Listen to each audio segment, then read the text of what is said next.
काचे बाऊ मरिया जीजा लहे लहे डाला अभी काचे बाऊ मरिया हाय होलिया में कर देवा नाश हो जीजा कर कुछ दिन बरदा होलिया में ना सब जो बनावा मोर पाहुन का करी होलिया में ना सब जो बनावा मोर साजन का करी होलिया में ना सब जो बनावा मत डाला जी हे जीजा मत डाला जी तोरा तो मोट पीछे करिया जीजा मत डाला जी तोरा तो मोट पीछे करिया जीजा मत डाला जी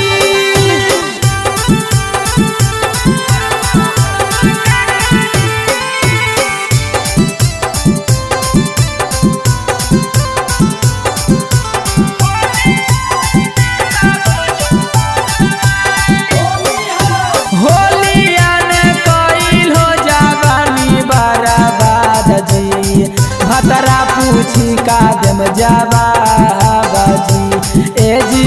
तू ही बताई दानाया जी होलिया ने कइल हो जावानी बराबाद जी भतरा पूछी का देम जवाब जी ए जी तू ही बताई दानाया जी जमान जाना बतिया काहे करो हो दुर्गतिया जी जमान जाना बतिया काहे करो हो दुर्गतिया हाय होलिया में कर देवो ना सजी जीजा कुछो दिन करा बरदा होलिया में ना सब जो बनावा मोर पाहुन का करी होलिया में ना सब जो बनावा मोर साजन का करी होलिया में ना सब जो बनावा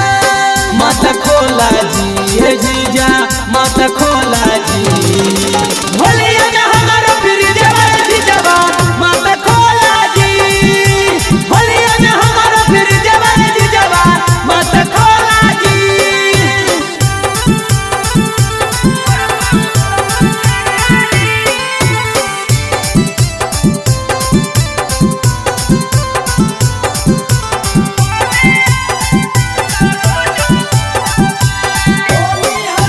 मारिए के आइल हो तू जीजा जड़ा बूटी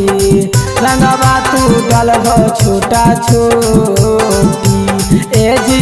भतरा का करी है या बारूटी मारिए के आइल हो तू जीजा जड़ा बूटी रंगवा तू डल हो छोटा छोटी ए जी पियावा का करी है या बारूठी जीजा अपन जीतनरा रंग डालल हो काहे बंदरा जीजा अपन जीतनरा रंग डालल हो काहे बंदरा हाय होली